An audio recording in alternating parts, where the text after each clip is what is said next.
Welcome to the anime and simulcast discussion podcast, Divergence Cast. As always, I'm one of your hosts, JJ. I'm joined by my fellow co-host, Alex. Yo. And we are joined this week by our friend, Collin. Hi there. Also known as SK. And today we will be, again, switching over to the same format we did last episode, even though we said we would be switching over to a two-part format, but yeah. So we won't have any general discussions this week, but we will start off with some news, which is, unfortunately, we don't have that much news, so it'll probably be over pretty quickly.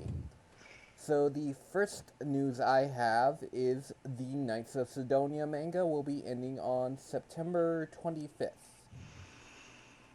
And I can't really think of what else to say about that other than I'm hoping they'll make a final season for the anime.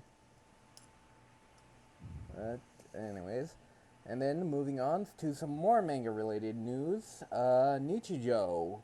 The manga to Nichijou shall be ending on December 10th, I believe. So, any thoughts on that, Alex? When I first read about it, it bummed me out because it is like I know like I'm not sure how much you liked it. I know you said it wasn't bad, but you just couldn't get into it. Yeah, I would But say it's like FLCL, where it's like it seems like something I like, but for some reason it just doesn't click.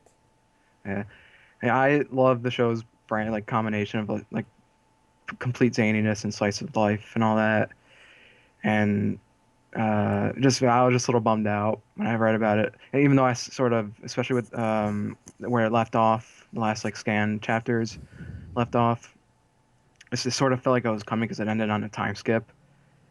So you see some of the characters older, and so even though I saw it coming, I was a little bummed out, and I proceeded to listen to some of the music from the show. And like you with Knights of Sidonia, I'm actually hoping it could get another like half a season maybe, but it didn't sell well over there, so that's probably not likely to happen unless by some miracle Kyoani just was like, you know what, let's do this just because we want to.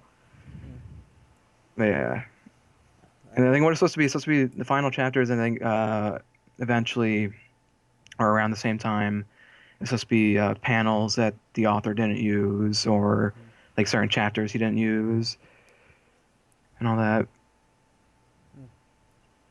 Okay. Well, does anyone have any other news they want to talk about, or shall we move on? I got nothing. Alright. Nothing. Alright, I guess we shall move on to our simulcasts. So the first simulcast we shall talk about is Shimoneta. So let's see, this week, there was some knife throwing. And floor stabbing. Yeah, and Anna being Anna. And something about toilet paper. Yeah, but that one, they introduced that one new chick from the morality police or whatever they were. And she's like, basically, she doesn't exactly know what is entirely lewd and what isn't. So She just pretty much follows the suggestions of other people on what is and isn't lewd, or unacceptable. Yeah, like this yaoi book, it's totally acceptable. And then the main character's like, no, that's lewd. And let's see, what else happened this week? Well, I know at the beginning with the main guy in Goriki. Oh yeah. She started the smaller girl started making another book about them. I remember getting a kick out of it because or she wound up producing one because of it. I can't remember what it was, but I know I laughed at it. Yeah. It was something about, I think, Goriki invading the main guy's home. Oh yeah, it's like his sister watching it. And then that the one new purple-haired chick, she's sort of conniving now. Mm-hmm. So she infiltrated the one a school and basically ruined a bunch of relationships just to get detailed maps, and then the main character is like, no, that's not what we want, and then she's basically, and of course it leads to foot fetish stuff. Because Shimoneta. Got anything, Colin, or? Oh, Uh, it wasn't like a super definitive episode or anything. It just kind of moved Just things along. was. yeah, Yeah. and of course when Anna threw the knives, it made a penis outline at the one chick's. Anna graduating to true yandere was Yes. interesting to see. I think the biggest part of that episode was basically introducing you to who the new character was, your little sister girl, whatever her name is. That seemed to be more the focus, and and the, otherwise it was just moralities. sort of filling in the Yeah. time this Yeah, episode. pretty much. It wasn't too it didn't really have much going on outside of introducing more of the purple-haired chick and leading into the morality squad or whatever they are. Sort of. The funny thing is, how we're speaking on Shimoneta, I sort of felt like how a lot of this week's shows were just sort of filling in time, maybe except a few, but. Well, we're at the we're not quite to the finish, but we're sort of in the middle of the season. Mm-hmm. So We're right at that cusp where shows are about to start moving into their finale, but haven't yet. Yeah, But it might be starting to set things up. It feels Yeah. like. Yeah, that's about it, really. That about sums it up, actually. But, yeah, I really can't think of much else to say about this week's episode. Can any of you? No. No? Alright. Nope. Okay. I guess you guys can move on to talking about prison school.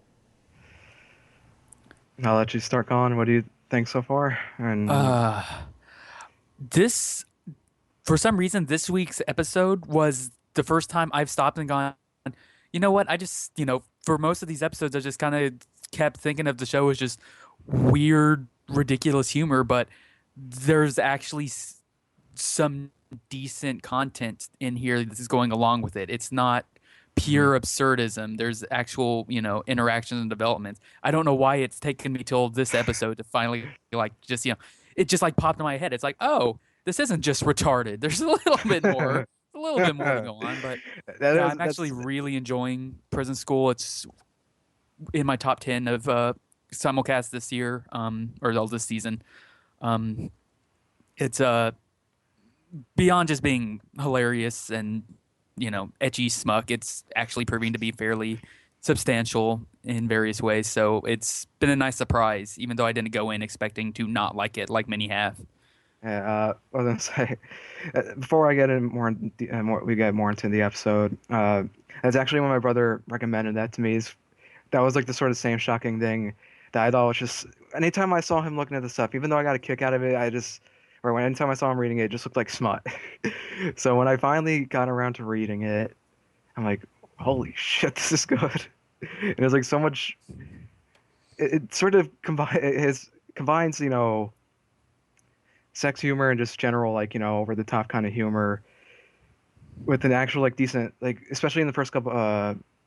I'm not sure what you thought about the first couple episodes where when Kyoshi and Gakuto are planning their escape. It's so gets you really into it. And I already told multiple people, or I've said multiple times, and it reflects it even in the show, that the guy who writes Prison School is a master of the cliffhanger. Because so many times throughout the series, I've just finished a chapter, and he always leaves it off at some point where you always want more. Oh, I definitely noticed that at the I guess it was episode 5. When At the end of the date. Yeah. Yeah, that was an excellent cliffhanger. That was, so I definitely started to notice that he's very, very good about the cliffhangers. And that, man. And I'm trying to remember. Yeah, let's see. I know we'll continue. I know last week Kiyoshi got stabbed in the ass. So I'm trying to remember everything that happened this week. Last week felt like more of a humor episode. This week felt like more of a drive the plot forward event. You started with, let's see here. This week Shingo and in Mako. fact, I just remembered why it clicked to me that the show has stuff. It was with Gakuto when he breaks his figure Yeah. with that whole segment. We also got the introduction of Anzu and starting to build up what's his name? Shingo more? Yeah. Shingo? Shingo. Shingo, okay. Yeah, we got a bit more buildup of him. We started seeing a bit more focus on Andre, who's had almost no focus at all so Yeah. far. So I am assuming next episode's really gonna put him more center light. But yeah, I felt like this episode did a pretty good job developing at least 2 or 3 of the main characters, as well as the vice principal, quite a bit more, or vice president. I'm trying with Andre. It is pretty much implied that will be sort of focused on, because even I would say even the end of this episode for to sort of put Andre's character in focus, how much of a little Much of a like fucking this. creepy is. Yeah. And I thought I forgot how hilarious his like journal, how he's drawing himself in his journal. You just got to think about that. Funny and weird, just like the rest of the show. And it's like his character, he definitely has one. And this is one of the reasons why I'm hoping it gets a second season. There's something he does in the second arc, which is probably one of the most hilarious moments in the series. It's something that's like pretty much going on in his head, or something. Because you know what is it? Masochism. He's a masochist. Mm-hmm. It's something that pretty much takes that joke and just like runs with it, and that's why it's one of the reasons why I hope it gets a second season. But yeah, there were the previews ending to go by.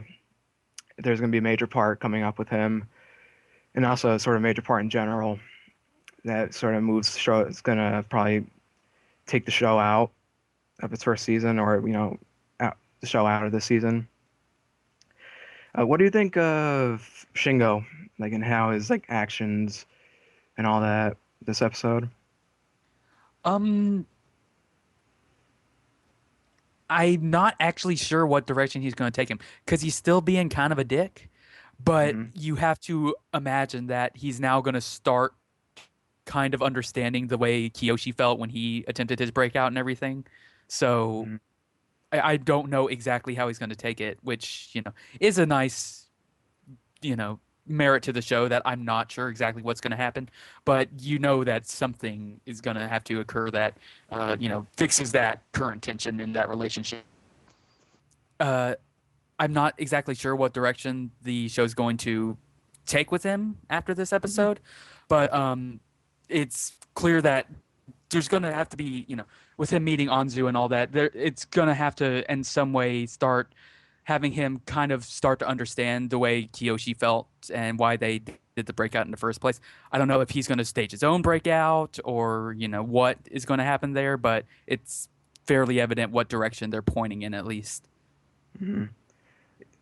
Like I said, I think it probably will be next episode that it's going to start really moving the conflict forward to take out the show for the season. So yeah, and it's probably I would estimate people might think this is a pretty good episode this week. Yeah, you got anything else you want to talk about for Prison School? No, I think that's pretty much it.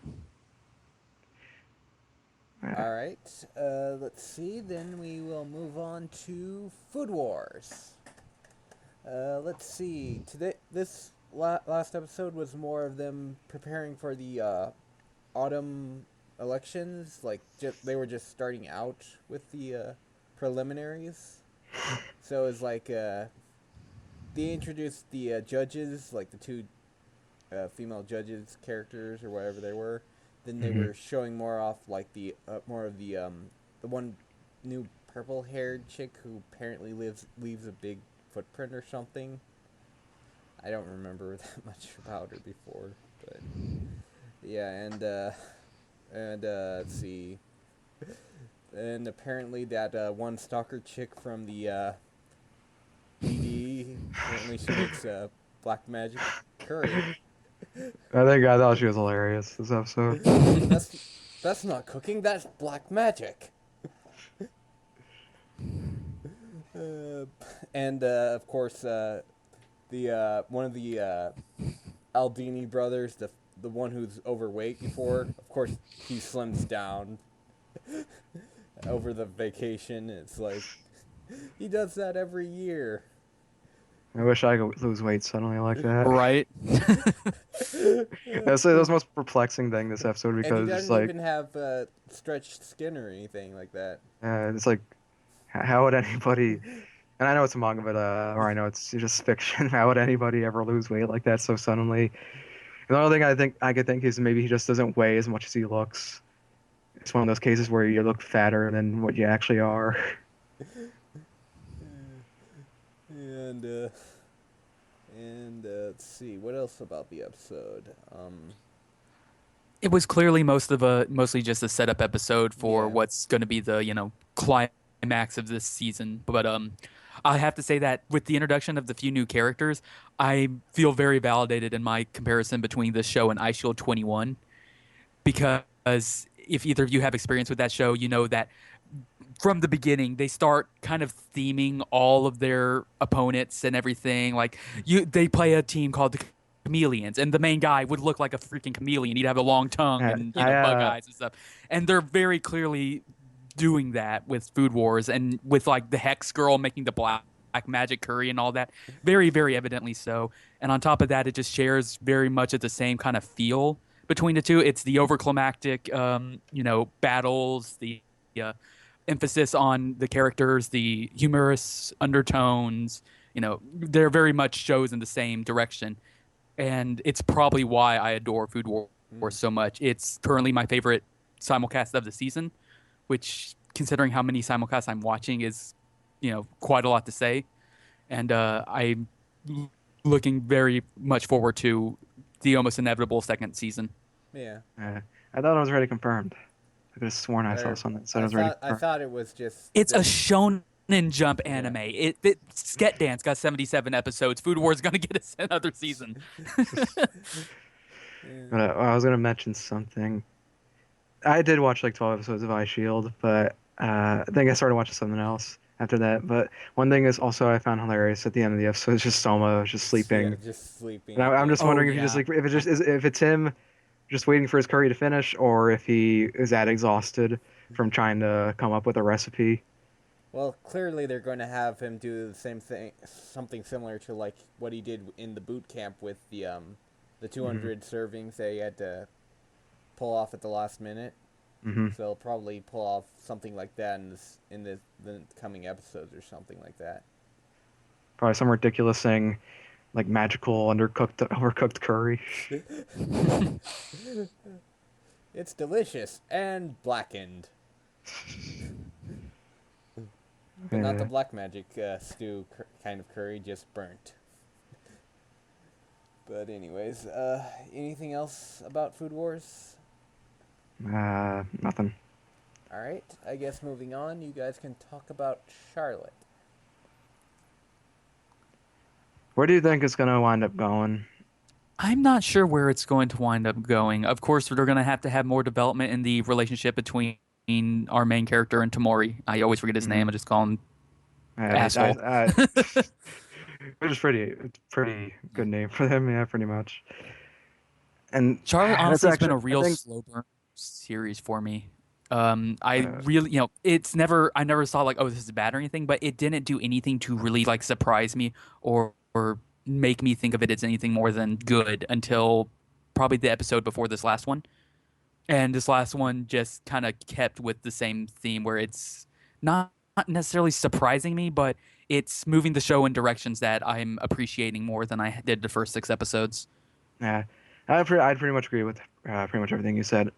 Though I would say, like, I'm not sure if I'm going to call it. I'm not going to jump on calling it the anime of the season, like I've seen so many people say. But I was going to say, they're obviously going to be developing the romance here on forth, and I see some people think that they might just go with that exclusively. And I'm hoping that's not the case and I really don't think that's going to be the case because you introduce a lot of stuff happening in episode 6 was it? Mm-hmm. And just to leave all that on the table and never explore it would be completely shocking for me, or at least to me. And like I said, I don't, I think it's pretty fairly obvious his sister isn't actually dead because they showed the people coming into the school obviously to take her Mm-hmm. in the 6th episode. So I'm just hoping that like it doesn't just solely focus on the romance. I really don't think it will. There was too much in the end of episode 5 that we haven't been reintroduced to, like the girl with the red hair and all that. That for them to just start focusing solely on the romance. That, and I think the writing quality is too high. If they did that, it'd be such a huge disappointment. That's the thing, because there's been so much stuff introduced, like you said, because are you talking about the girl that was pretty much bullying Tamari? Mm-hmm. Yeah, and I actually sort of forgot about her too, and that's another point. It's like, what exactly was going on there? Yeah. And that's the thing. I just really hope it does tackle it. I'm actually sort of confident it will, but like I said, you never know. At this point, I can just say the show's writing quality has been too high overall, and Key in general has too storied of a reputation for them to just kind of drop the ball at this point, I think. Like I said, I have enjoyed the show, but I think what my ultimate opinion is going to be how it all wraps up. That's why I'm actually That's definitely what it is for me, because it's getting better. But like I said, the first 5 episodes were nothing special to me. They were just, this is good. This is good. I like the main character. I like the characters. It's already better than Angel Beats, but it's nothing special. And it's still like, it's my 3rd place of the season right now. I still think it's very good, but it still hasn't gotten to that point where I'm like putting it on a pedestal or putting it above everything else. It's, it needs just a bit more of an oomph. So, yeah. I actually completely agree with the 3rd place sentiment because I'm still juggling Gakkou Gurashi and Prison School. Like, especially with Prison School, I'm a little biased on that because I read the manga and I'm very pleased with the adaptation. But Gakkou Gurashi's been just amazing so far, in my opinion. It came out with a sucker punch and has just not let up since. Yeah, but we'll talk about that a little later. Yeah, Charlotte, like I said, Charlotte. It's just I want to see how everything comes together first to really give it a judgment. I'm not gonna. And like I said, I actually do think, depending on how it ends, I could like it more than Angel Beats. But I really don't know. I just really want to see if everything that's been introduced in certain episodes gets wrapped up. And also, I agree with you with the first 5 episodes. That I thought it was like good. Week to week is entertaining. But I think by the time we got to the baseball episode, I was like, can we move along with the plot already? Because that one felt like pure filler, in my opinion. Mm-hmm. But other than that, I can't really think of anything much to say. The song in the episode is nice though. Yeah, I did enjoy that part, which is rare because a lot of times when it just cuts to a musical number or something similar in anime, I generally don't enjoy that. Mm-hmm. Like the music video with the idol girl earlier in the episode. Just I nearly fast forwarded through it. I was like, it dragged a little bit. But the one at the end, yeah, I actually enjoyed that quite a bit. Yeah, me too. And actually, it was funny that you actually had 2 shows that I think had very good musical parts this week. So, yeah, and we'll talk about well. Yeah, but I think that's all I got to say on Charlotte. All right. Okay, then. I guess we will move on to Overlord. So, Skeletor faced off with evil female He-Man. Well, he's about to. Oh, yeah, he's about to. Yeah, they're setting it up. And this is obviously going to be, I think, the, kind of big climactic battle of this, season. Mm. Or if not, he's going to just wipe the floor with her in a matter of, in a matter of 2 minutes within the showtime, and then we're moving on to the real first boss, I guess. I guess. But boy, I love Overlord. The show has. I just kind of threw it on because, like, hey, look, a skeleton man. This looks like it might be cool. Knowing nothing about it for this season, and it's ended up being so good. This is my 4th place show this season, and it's just excellent. It takes everything that Sword Art and Danmachi and Log Horizon and these shows have done wrong, and starts turning them around and turning them into positives, and that alone is enough to get me to love it. But the fact that it's done everything to such a high quality is Yeah, just I mean, some of the CGI animation can be a bit iffy, but everything else is just really high yeah, quality. that's really my only complaint is the CGI, and that's so like it's so it's used to such a low degree that Yeah, it's barely a complaint. And if that's the worst thing I have to say about the show, that's yeah, it's what I come to expect from Madhouse. Basically, they're yeah, the masters of excellent shows that aren't going to get near the number of seasons they need, yeah, but they're not going to rush things and they're going to make sure to give us a good product regardless. yeah, yeah. This episode was pretty good overall, and the entire season or series so far has been excellent. The the main character is pretty overpowered, but at the same time, it makes sense why he is, because before he was like a really high leveled player character, Right. and And he's I love facing off that. against NPCs who would be like level 20 when he's like level 200 or something like that. So Right. of course And he'd I wipe love that people he's with it. so overpowered that he's basically broken. This is like a show that follows the final boss of an RPG. Pretty much that's And it's entirely not what it like is. Sword Art or Danmachi where the character is just overpowered enough to be better than everyone else. He's monumentally better to everyone than everyone else to the point where he is essentially a demigod, and it's a completely different style of character, and it actually Yeah. works really Yeah, well. and the way they set up his character, like his disparity of like just the fact that he's undead and the fact that he's sort of he's separates his emotion. And he's sort of like, yeah, I'd probably do that eventually, even if you didn't actually kill them. So, I Right. so it's like, yeah, he doesn't quite feel like a human character so much as he does like a demigod sort of character, but Yeah. they do it in such a way that's genuinely interesting. Yeah, I think all of that's very interesting because he's the type of character that it doesn't tell you what's going on in his head a lot.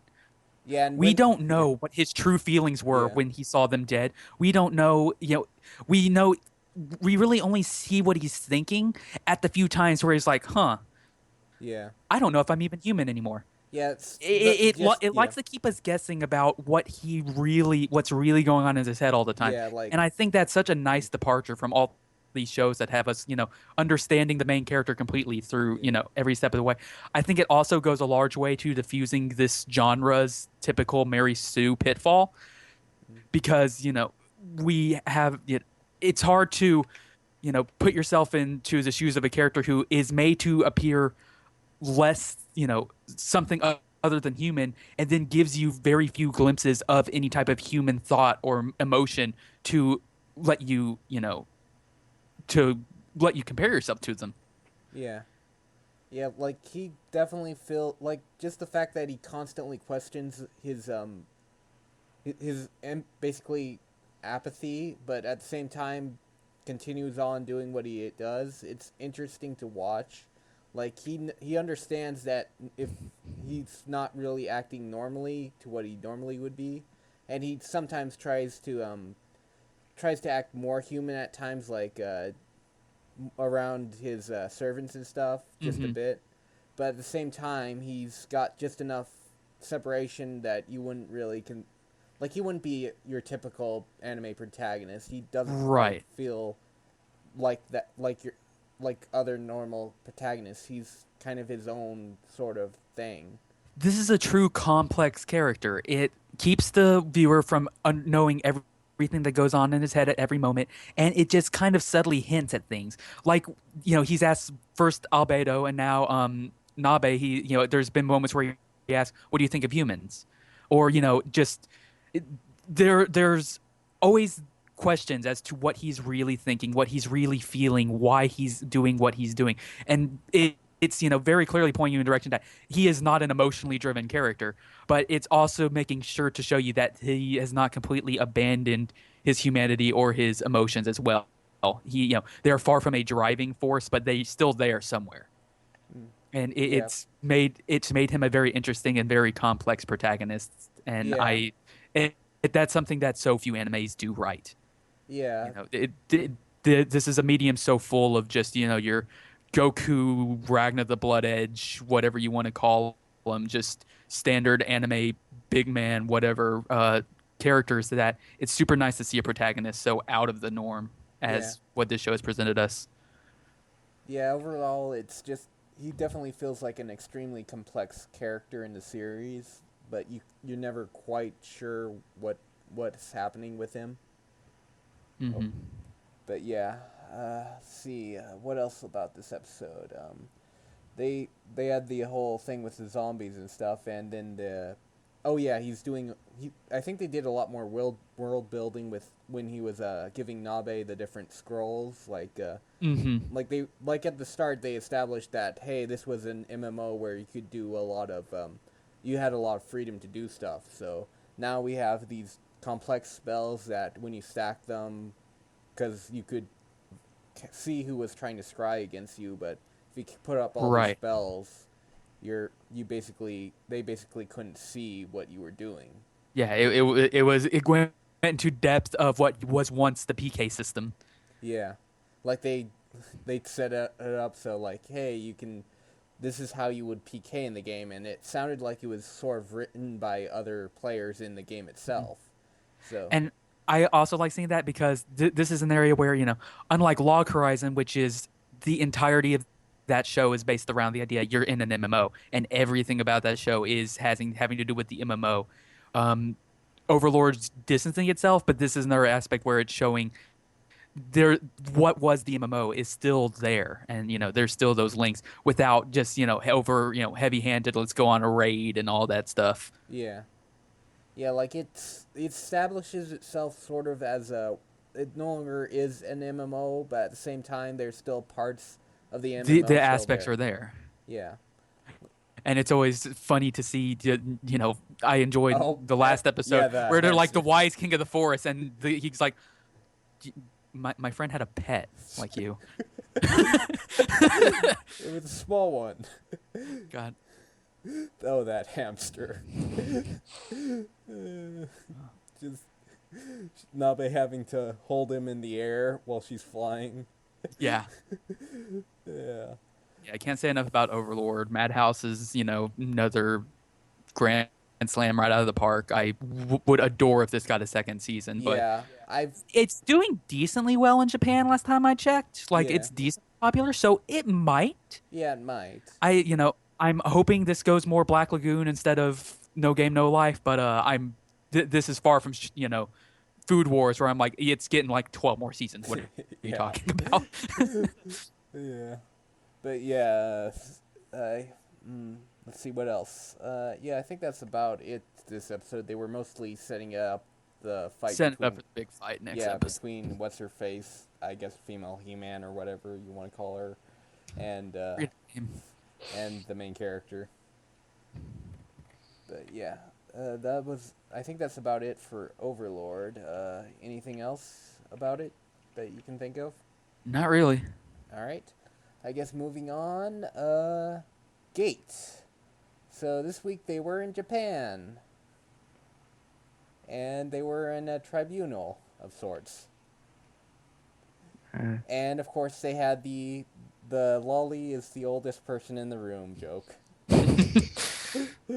Oh, I actually genuinely like that scene. It's like, she's the oldest person here. And then they get to the elf and she's like 127. And then that one lady's like, wait, don't tell me. And then the blue-haired chick is like, no, I'm 15. Yeah, that was like everything in this show. They took what you expect to be cliche and managed to turn it into something interesting and enjoyable. Well, I actually really like I really like the explanation for like all the races and everything. Yeah, I do like the explanation, but some of the cliches just sort of they're there, and it's just I kind of wish either it took itself more seriously or it didn't. I don't know. It's just I enjoy it, but it's still kind of missing something for me overall. And I couldn't quite really place what it is that's missing for myself. But overall, the episode was pretty enjoyable. Like, just watching their reactions to everything in the city compared to where they were. It's what's her name? The black hair chick. Rory. Yeah, I loved her reaction to being on the subway system. Yeah. It's like this guy wanted me to marry him, and Basically, my ex-boyfriend might see me. Let's get out of here. yeah, and then that one guy is trying to steal her scythe, and then he basically falls down and breaks his back because of how heavy it is, and then the one inspector One guy guy, tries to pick it up, and it's like, you just seconds later, you just hear the ambulance siren. And also, I wonder what's up with the main character's ex-wife because she seemed hilarious. yeah, I'm Yeah. definitely looking forward to seeing what's up with that in the next episode. Yeah, this episode was very clearly a lot of character building, or not even character building, but character establishment. Pretty more, much. I suppose. So there wasn't a lot of plot progression, but it was obviously exposition that needed to be there, and I think it handled Yeah. it very well. Yeah, but Gate for me has been that show that I'm just I've been consistently surprised by, not because each and every episode is bringing something new that surprises me.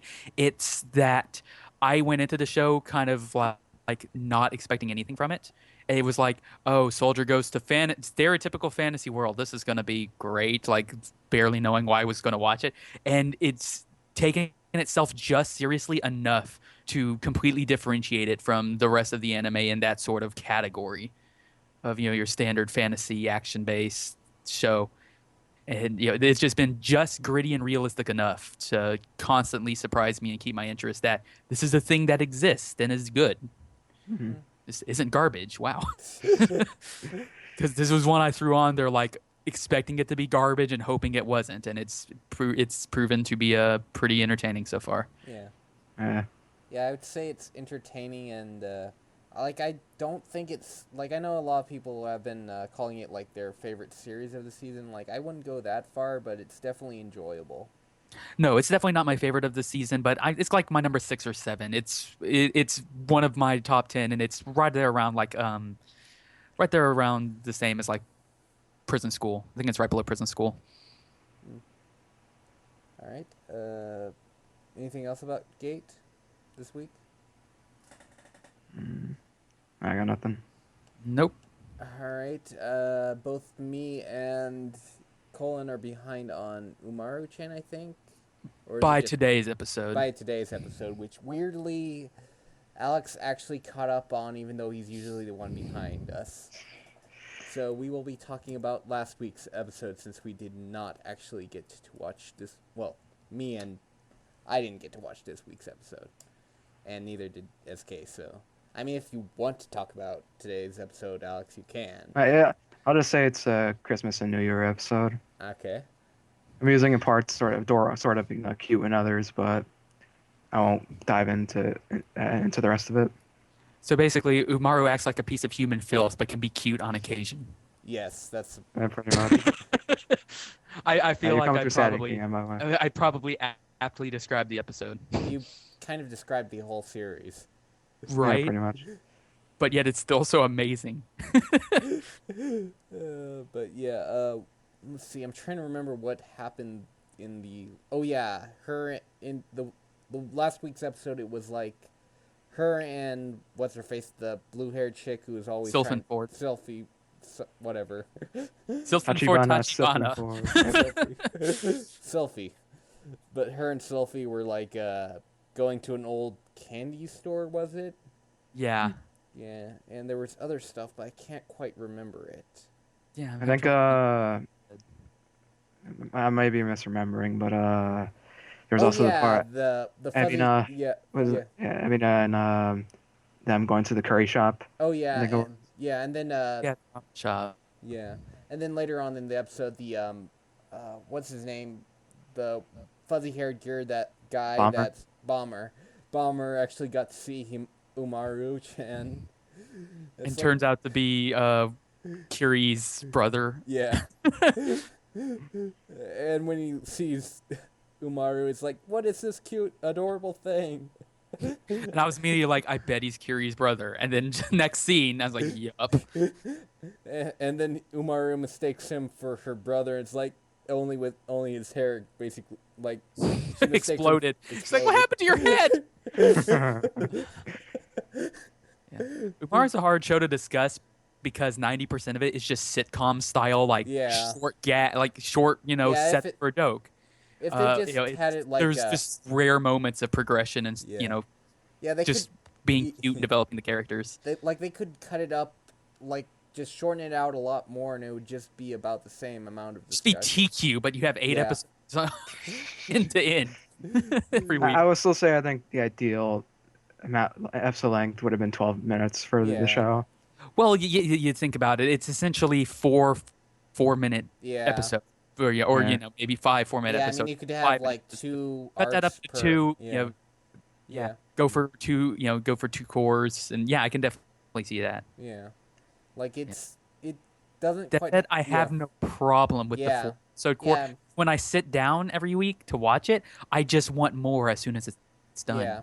So Yeah, it's the thing where it's really good by itself, but if they actually did cut it up and just made it a 2-arc thing, I wouldn't mind that way either, because it's still enjoyable, but cutting it up. I think I kind of like the current system because it lets them do 3 just nothing gag Yeah. moments in an episode, and then have the one episode that's like, no, she's not a total bitch. Here's her being cute with her brother for 1/4 of the episode, so that to avoid her being just the scummiest piece of crap on TV. But she is. Without that one character development episode, she'd be the anime equivalent of the Jersey Shore cast. The anime equivalent of the Jersey Shore cast.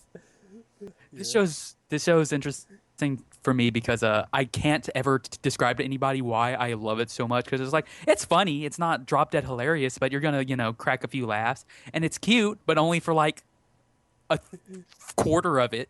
Then it's just like that show that I come in and want to watch endlessly every time an episode airs, and it's just like pure enjoyment. And I know there's some people who just can't stand her and then therefore don't like the show, and I can't even bring myself to argue with them. I'm like, no, I only like it purely subjectively. I can't even argue it's a good show. I just really, really, really like it.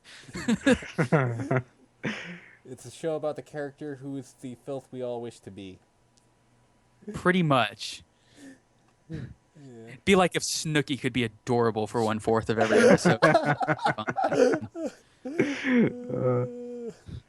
Just imagine if we all had like blanket hoodies that were just shrunken.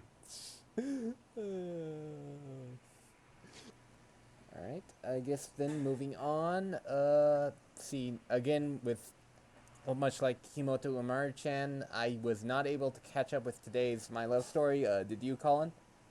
No, I have not watched it Nope. yet. Alright, so, and again, Alex was the only one who actually watched it. And again, if he wants to talk about it, he's free to. I would say it managed to mix it starts out sort of a creepy kind of character, but she's adorable in a way because of it. So you'll see when you watch it. Okay. So a new I character remember- introduced. Okay. Yeah, what was I say? At the beginning of the episode, beginning of the episode, I was like, man, this girl's a bit of a freak or a bit of a creep, and then it just sort of gradually builds it up over the I episode. remember now. She was the character at the end of last week's episode, the white-haired chick that was going for Suna. They were actually going to give him a love interest at last. Oh yeah.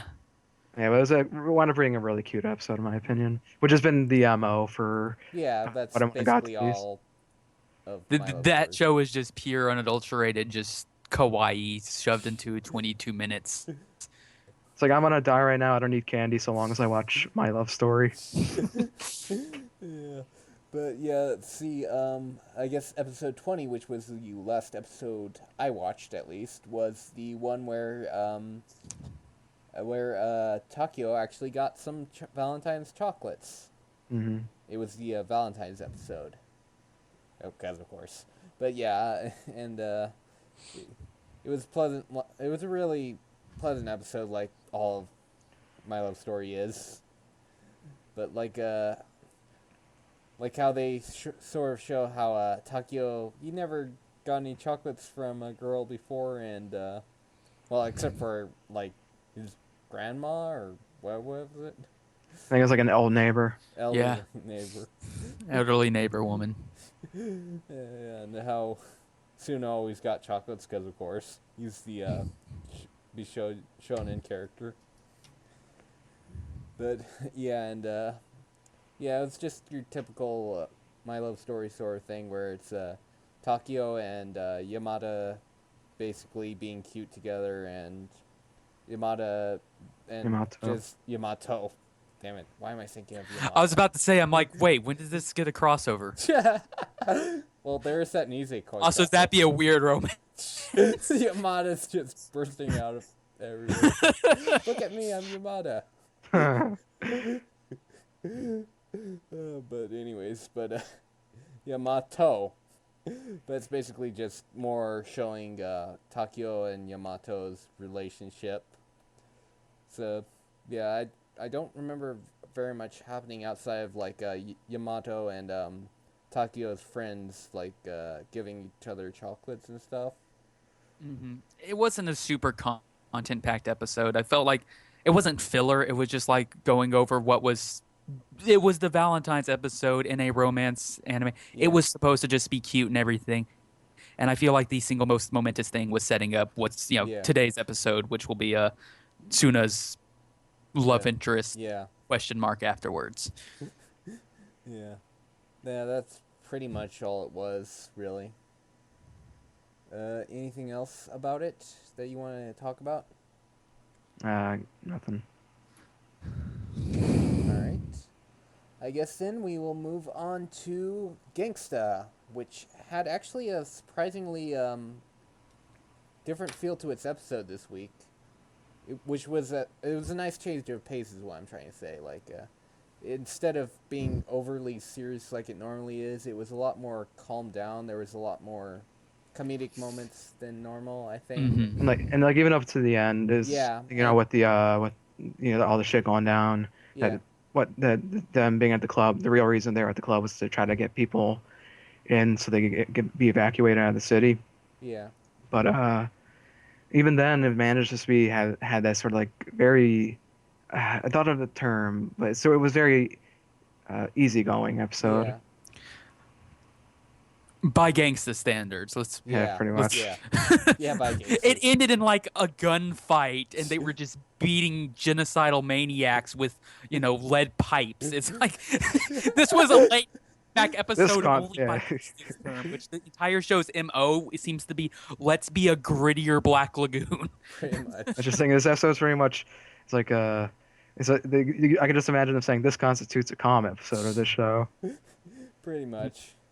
And of course there was Alexis's singing at the end, which was really, really nice. Right. I really like that as a musical scene because, it wasn't just high quality, but it, was a nice frame for what was going on in the city at the time. And it's, the lady's voice. So really setting up, that's her freaking brother in the hoodie. Yeah. We'll have to see what that situation is. Why is he there? Is he a Twilight himself? Is he a Twilight hunter? Is that going to be a conflict going forward? Yeah. Who knows? I haven't read any of the manga or anything. Not read the manga either. It's going to be interesting to see. I said her voice was really nice. Yeah. It's the one thing I noticed. Her Seiyu has a really nice singing voice. Or I assume it was the Seiyu who was singing, and they didn't actually hire a different singer. I like that we got an episode that was almost completely focused on her, because though we've gotten development of her in the past, it's always been in kind of little chunks and very little, directly about her. Yeah. Mm-hmm. Yeah, that was pretty much it. Like, it established what's going to be happening in, like, the next episode with the potentially brother character. I mean, they haven't outright said it, but yeah. They might as well have. Yeah, they might as well have. Let's be frank. Unless he's just like, no, let me in. I really like this song. So much I'm going to cry. That'll just be when the show just delves into comedy, like, out of nowhere. Okay, now that would be such a ridiculous twist that I'd probably not even be mad. No. It just pulls a reverse Madoka Magica. Suddenly Alex becomes a magical girl prostitute and just it turns the show by rock, but with gangsters. And then the two characters, the kid and the one girl, just like are slipping or all over bananas all over the place or something like that. Just turns into a giant gag comedy. But yeah, but they were just mostly setting that stuff up for next episode, so it was a pleasant change of pace for sure. And like my main complaint of the series was it sometimes took itself just a bit too seriously, but I feel like this episode was nice, a much more pleasanter version of the series. Especially, like I said, and going back to the song, really, I'd almost say the way they had Alex like saying her sitting by the window, and she was like thinking of the song when it's being played on the piano. It just sort of like would be like the ideal situation. You're just listening, you're just chilling to something, and you especially like stuck to that song. That's how really I really liked how the song was done. Mm-hmm. Yeah, but Yeah. yeah. Anything else about Gangsta? Definitely a very good episode that I feel brought a lot to this series. Yeah. And overall, just as a series, I really, really like how it's kind of every episode it's introducing more questions about the lore and it's not really Yeah. answering anything, but it's building up its world just very slowly and progressively by giving you more questions about this aspect or that. And, I hope it manages to wrap everything up Yeah. That's because it's always a introduced a question. lot. Yeah. It's almost like if Steins Gate was more of a world-focused show and therefore was introducing a lot more about its world rather than just what's going on with the time travel stuff. But you need to be able to answer all those questions by the end, Yeah. or else the show really stalls out. And that's my only real question about Gangsta going forward. I've enjoyed it a lot. Like I said, it's a Black Lagoon that tries to take itself a lot more seriously, and I adored Black Lagoon, and I like this not as much, but still very highly. So, yeah, I hope it, and I think it will. It's obviously exhibits some pretty high writing quality, so I think it'll be able to, sufficiently give us a decent conclusion going forward. Yeah. Well, okay. I guess if we have nothing else to talk about Gangsta, we shall move on to Wagnaria / Working Season 3. So, let's see. This week, Yamada is back. Yay! Question mark, question mark. But, yeah. Well, the first thing I want to talk about is, Daisy appeared a lot in the opening instead of, Papura. You know, when, all the miniature paparas are popping up, and the main guy is like overreacting to him. Mm-hmm. Well, if you didn't notice, that there was a bunch Daisy. of daisies just waving in place of her. If I remember right, it was all daisies. It might have switched off to. I think there's a lot of Daisy, but as it's been some Yamadas. Yeah. Oh yeah, then it switched over to Yamada's. But yeah, let's see, this week's episode, it was about the other Yamada, Kiryu, and how he's trying to get closer, trying to I love how he pretty much just dressed up like a little kid. And he's like pretty much trying to get what's his name? Soma? Sato? Yeah, Soma. Yeah, Soma. I was just pretty much trying to get him to recognize him as a little. It's like I got to make him my older brother, so that Yamada is my younger sister or something like that. Just the overly complicated plan you expect from one of the Yamadas that really doesn't really help them out, anyways. But of course, he's trying to get. So he winds up getting netting what's his name Jun into being basically he winds up, you know what, I'm going to practice by being your little brother now. And then Jun at the end is just noping out and just running away. And then Yamada and Soma were pretty much teasing Takanashi. Yeah. They're pretty much saying that you like what's her name? Shit. God. Well, certain people would argue that as a waifu she's shit, but or at least anything I've seen on A, well, people will do that. But I'm trying to remember why I can't. Inami, there you go. Inami, yeah. And Yeah. like so, I saw someone point out something funny in that Takanashi regarding that whole thing has actually become more violent than Inami has Yes. been in like a season and a half. Especially to Kiryu. Uh, He beats him up more than shit. Yamada, all right, not Yamada, Inami. Inami does, and she's the androphobe. Mm-hmm. But yeah, and I love that. I love that Maya randomly appears in the background, and she's just looking at Kiryu weirdly in one of the scenes. And I'm just waiting for the final episode, the final episode when Maya actually gets to appear on screen again. But yeah, and let's see, what else? Let's see, Yamada. I think the main thing about this episode was Kiryu was it was more focused on Kiryu this episode. There was also the texting Oh thing yeah, between Yamada and her mom. yeah, it took her so long, and then when And somehow Kiryu was just able to translate nothing. he translated a blank text. Then he's just doling out this long description of what their mother was thinking at the moment. Is like, that probably about sums her up. But yeah, and wait, was it this episode when they were commenting on Papura's height? Yeah, because it was Takanashi grew like 2 centimeters, and she grew 10. She grew like no Takanashi I think grew like 4 centimeters. She grew like 2, yeah, and so they were under the impression that she got shorter. yeah. And she's like, I can't let Sato know about this. Oh yeah, because I love that the thought bubble that she had of Jun Sato, where he's like, "What? Oh, what? You have gotten shorter?" And then he brings out the glass of wine. It's like, time to celebrate or something like that. That was just perfect.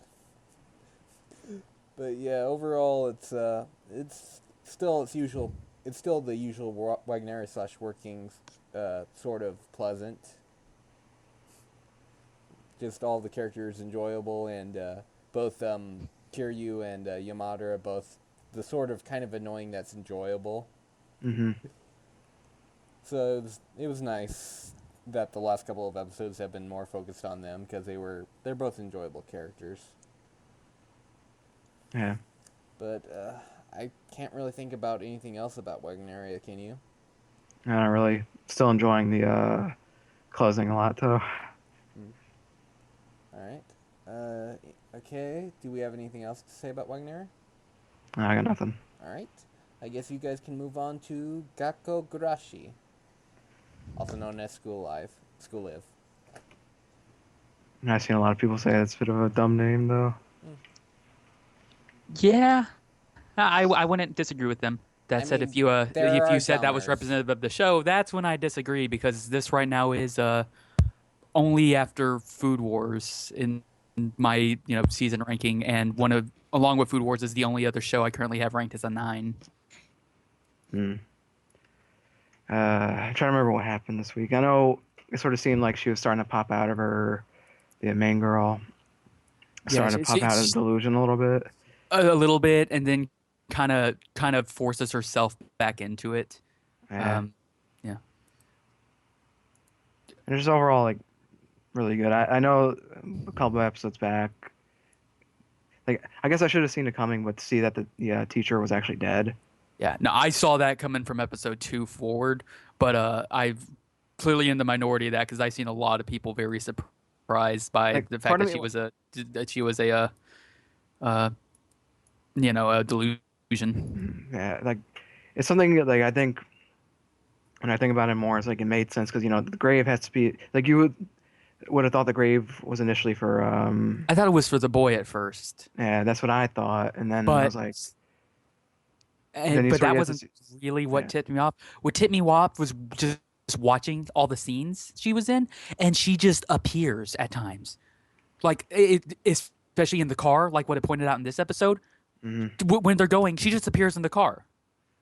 And there's just nobody but Yuki nobody would talk to her unless Yuki talked to her first. Everyone else just cut her off and pretend she wasn't there. You know, there was just a lot of little things that just Yeah. added up to. There's no way this character's there. She wasn't Yeah. there at key moments when they were like, escaping, going over the, barriers, or, when they're outside the mall, inside the mall for that matter, at several key situations. If she was there, she would have driven the freaking car. It was like there was too much. Yeah, I think that's what But I sort of. that's how the That's what I sort of. shows, That's what.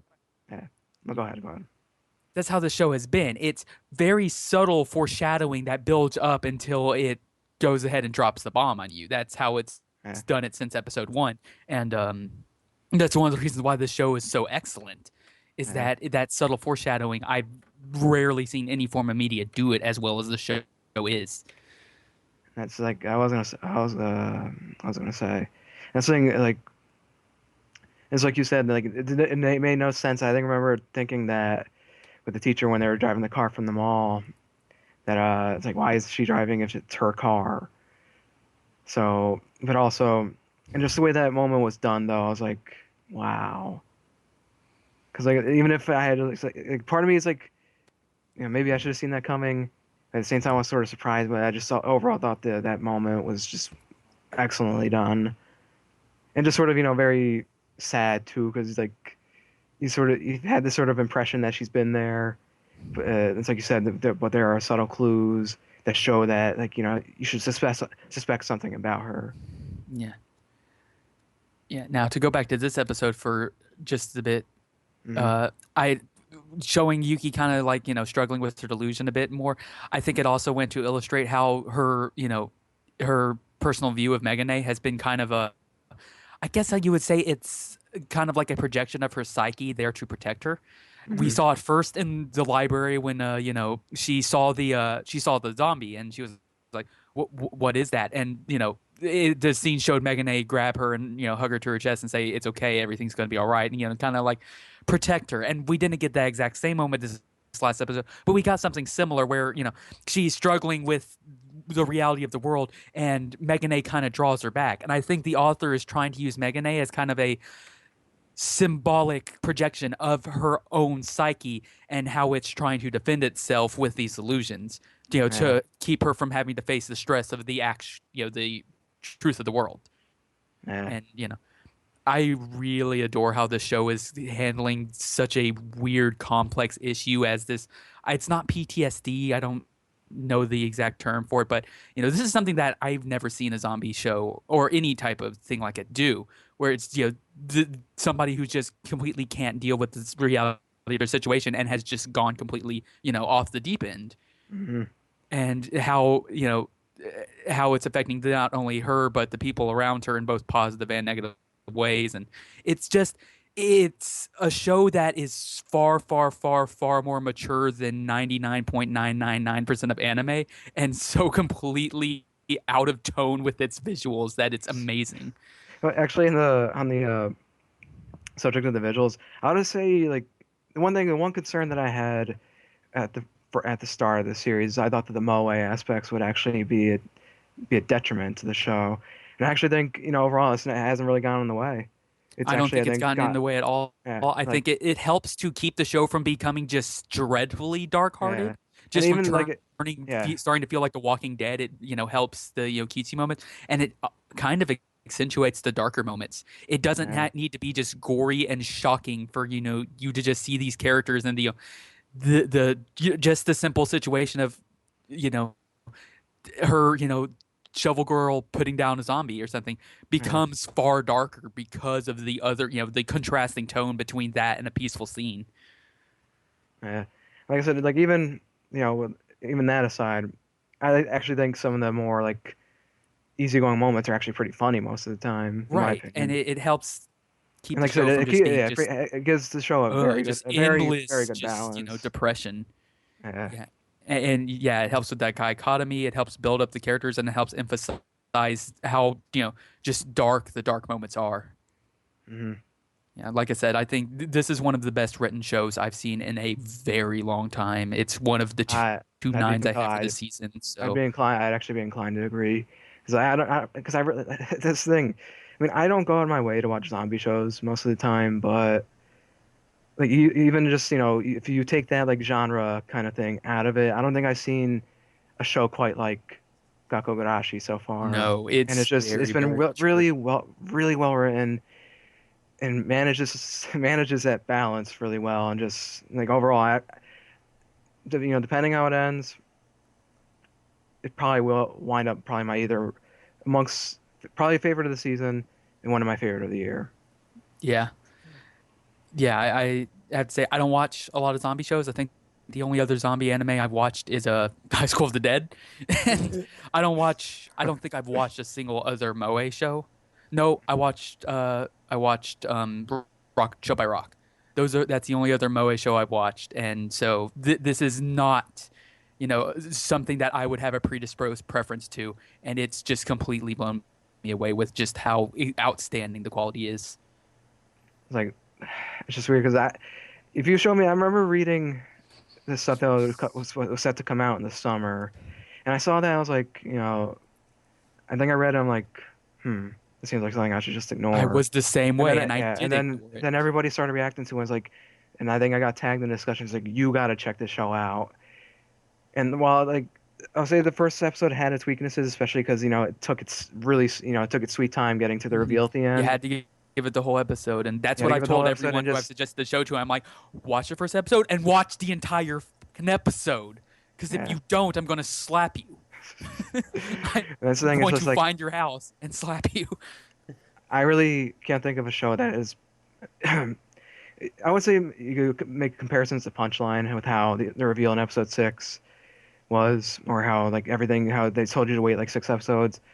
But like, Punchline, there's between waiting 6 episodes and waiting 1 episode. Yeah. Well, And what I'm with saying, Punchline, you had to go through the weirdness of like the whole like panty aspect and Yeah. all the stupidness. Let's just be frank, the stupid aspects of Punchline you had to get through for 6 episodes before it really took off. This episode, you get through 1 episode of Moe Junk, and then suddenly it's one of the best things ever written. that's the thing. Like, what I was trying to make a comparison though was like, it has like a certain moment or it gets to a certain point that I really look forward to watching the show each week. Oh yeah. But I can't really think of anything else to say on the episode. Just that it's been this entire series has been excellent so far. It's been just a hugely pleasant surprise because, like I said, I did not plan to watch this at first. I only started watching it after Rido said it was he gave the premiere a 9 or something. I'm like, I guess I should check it out. I'm bored right now, anyways, and yeah, good decision. Like I said, I think it was Stranger that tagged me in a discussion. That he was like, he tagged I think Adam. I think he tagged Charlie. I think you might have tagged me as well. Yeah, and you weren't really impressed by it, but Well, it's definitely not my usual style of show that I prefer. But yeah, I was like, and at first I was like, I think I remember looking at the show and just wasn't really interested in it, and I was like, do I really want to add another show to my summer account? And I'm just thankful I did though, because it's been excellent. Yeah. Yeah, I think how it went was Rido was the only one of us who watched it because he's predisposed to Moe crap. Mm-hmm. He likes that garbage, and then I was bored. Stranger said, "Hey, he said this is really good." I'm like, "Okay, fine, I'll watch the first episode." Then I went back to Stranger, like, "Watch the first episode, you asshole."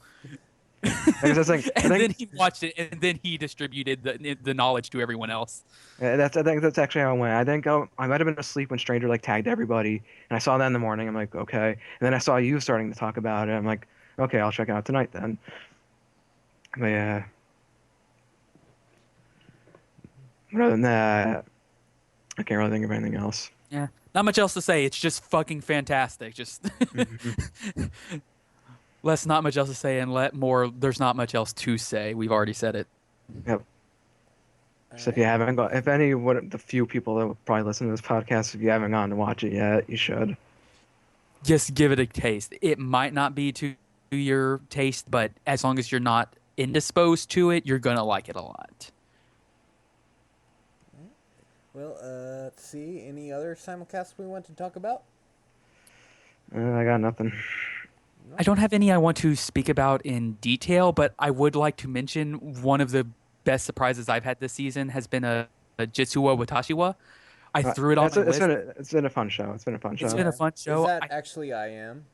Yes. Yeah, I'm planning on. That's the one show I'm actually from this season planning on eventually watching after it finishes up. I threw it on my list because I was a huge fan of this little manga back in the day called Rosario plus Vampire, and then we got that anime series, and I cried a lot because it's the worst adaptation I've ever seen of any piece of media. They took out the antagonist of the manga for the anime. It would be like if they had just taken Voldemort out of the Harry Potter books. It was that bad. So I saw this and I'm like, vampire harem comedy. Maybe this will fill that vampire harem romance comedy shaped hole in my heart where a good Rosario vampire anime should be. That's a really weird hole. Despite the art looking terrible, the manga, and I've gone and looked at manga scans, and it's not a well drawn series. They cleaned up the art a lot for the show, and it's been it's nothing I'm going to be like, this is an instant classic, but this has been an enjoyable, cute, fun little, harem show that does not, and this has been one of the most surprising parts, it does not rely on ecchi almost at all. Like, this is some of the amount of ecchi I've seen in a harem show. I've actually, tried to figure out, what, I think sometimes the humor is a little more on point than, certain other. And I think it's because, it doesn't rely on fan service. It doesn't rely on fan service. I think that's sort of the thing. I think it's exactly what you point out, that it that's what's on different. And actually, cute, enjoyable characters and just also just being good at comedy. Simple and funny, yeah. And it's just been enjoyable. It's just a show I sit down and I just have a smile on my face the entire time watching it and look forward to the next episode. I think I have this 8 right now, and it's far better than Rosario Vampire. So if you've ever been like, boy, I really like the Rosario Vampire manga, but I really don't want to watch that anime, well, here's the anime for you. Yeah, it's a bit too, I usually don't pick up simulcasts when we're near the end of a season, so I'll probably wait a while until it finishes up, and then maybe sometime later pick it up, but that's definitely the one series from this season that I'm not currently watching, but plan on eventually watching. I definitely suggest at least giving it a try. It's been a very, very pleasant surprise for me, and like I said, I was gonna say that there's been I would say maybe 1 or 2 week episodes, but like you said, it's just been this. I was sort of just blindsided by how much I enjoyed especially the first episode. No, it's definitely not without its flaws, but overall, it's been a very, very enjoyable little show, and I just like to give it the shout out I think it deserves, because I know it based on the promo art and its genre. It wasn't on many people's radar, because this was a season with a lot of harem, and there's been a lot of harem recently in season. This was basically the ecchi season, pretty much. Yeah, and this doesn't have ecchi. This is the polar opposite direction of Monster Musume. Which we're also both watching was pretty much like you said before the podcast, something with monster tits. So. It's monster titties. There's not much else to say about it. It's funny. It's funny, but that's pretty much what it is. Titties, go watch it. If not, stay far away, because this ain't gonna. I like to say, if you don't like harem, Seikano's the show that might change your mind. This isn't the show that's going to change your mind. If you don't like harem, you're going to bore this. But if you like harem, Wagnaria, best girl, in my opinion. She's pretty freaking high on my list. It's hard. It's hard not to think she's hilarious. But yeah, getting back to Jitsu and Watashi, it's just it has been, even like I said, even in the week episodes, I've actually probably come out of it with feeling in a good mood because of it. Yeah, very much agreed. All right. Anything else? Nothing I can think of. All right. Well, if you've enjoyed this show, please like, subscribe, share.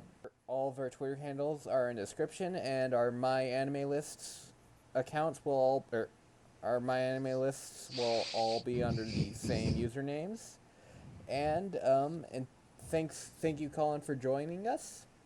It's been a pleasure. Yep. And until next time, later. Peace. Bye.